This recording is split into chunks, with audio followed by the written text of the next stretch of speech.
করছিস এটা তুই? আরে তুই নিজের এত বড় সর্বনাশ কি করে করলি? কথা কথা কেন? তুই চাচার কথা একটাবারও চিন্তা করলি না, চাচার মানিজ্যতের কথা একটাবারও চিন্তা করলি না। মাইরা বলাইবো চাচা, চাচা যদি জানতে পারে আমি বাঁচাইতে পারুম না তোরে। হ্যাঁ যদি জানতে পারে মাইরা বলাইবো। ওই পোলার নাম কো আমারে, ঠিকানা কি তুই সব আমারে কো, আমি গিয়ে ওই পোলার লয়ে কথা কমু। আমার ক্লাসের পোলার আছে।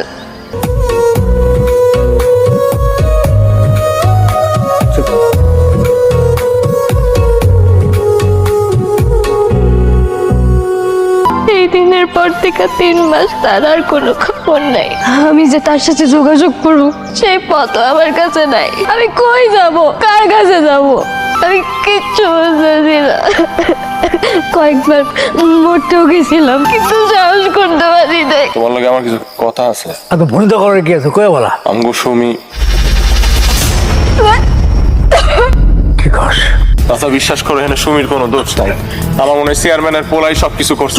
ওরে আমি টুকরা টুকরা করে ফেলাবো, টুকরা টুকরা করে ফেলাবো আমি। চাচা পাগল হয়ে গেছো চাচা। আকাশ আকাশ আমার ছাইরা দে।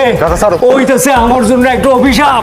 ও কেমনে পারলো আমার এত বড় ক্ষতি করতে? ক আজকে সুমির এই হালে লেগা তুমি দায়ী। ওর জন্মের পর থেকে আজ পর্যন্ত তুমি ওর সন্তান হিসেবে স্বীকার করছো। সারা জীবন এই মায়াটারে তুমি অভিশাপ মনে করে গেছো। তুমি তো জানো না তোমার মাইয়া কতবার আত্মহত্যা করতে গেছিল, নিজের ভুলের প্রায়শ্চিত্ত করার লেগা মরতে গেছিল, কিন্তু করে নাই তোমার সম্মানের কথা চিন্তা কইরা।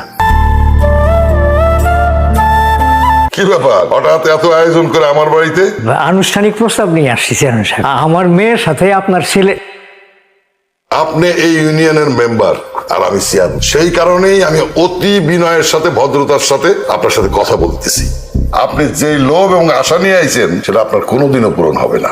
চেয়ারম্যান সাহেব আপনি এসব কি কথা বলতেছেন চেয়ারম্যান সাহেব? আমি কি বলতেছি আপনি বুঝতে পারতেছেন না? আপনার মতো নিচু বংশের লোকের মাইয়ার সাথে আমি আমার পোলার বিয়া দিব না। তাহলে আমার আর আমার মেয়ের বিষ খাওয়া ছাড়া কোনো উপায় থাকবো না চেয়ারম্যান সাহেব। আপনার মেয়ে আর আপনি বিষ খেয়ে মরেন না যা ইচ্ছে তাই করেন, সেটা আমার দেখার বিষয় না। চেয়ারম্যান সাহেব এত বড় অন্যায় কাজ করে দিয়েছে।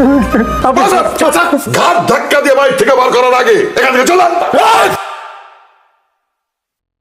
ডাকছো আমারে? আমি তোর কাছে একটা জিনিস চাবো, বাস আমার দিবি বাসেন। আমার পুরা জীবনটাই তো তোমার নামে। কি চাও কও? আমি আমার কলিজারা সিরা দিয়ে দিব তোমারে। তুই আমার মায়ের বিয়ে করবো জান? আমি তো সাথীরে ভালোবাসি চাচা, তুমি তো জানো যে সাথীরে বিয়ে করতে চাই। তুমি এটি জানার পরও আমার এই আমি সব জানি, তারপরে বাজান আমি স্বার্থপরের মতো তোর কাছে এটা চাইতেছি। আমার যদি তুই ফিরে দিস খালি হাতে, আমার আর সুমির বেশি খাওয়া ছাড়া কোনো উপায় থাকবো না বাজান। আমার মায়ের বিয়ে করে তুই আমার মান সম্মানটা রক্ষা কর বাজান। আমি দূরে বাজান। আমার এই জীবনটা চাচার দান। এই ছোটবেলা থেকে আমার অনেক আদর যত্ন করে বড় করছে। আজকে একটা জিনিস চাইছে জীবনে প্রথম আমি না করতে পারি নাই।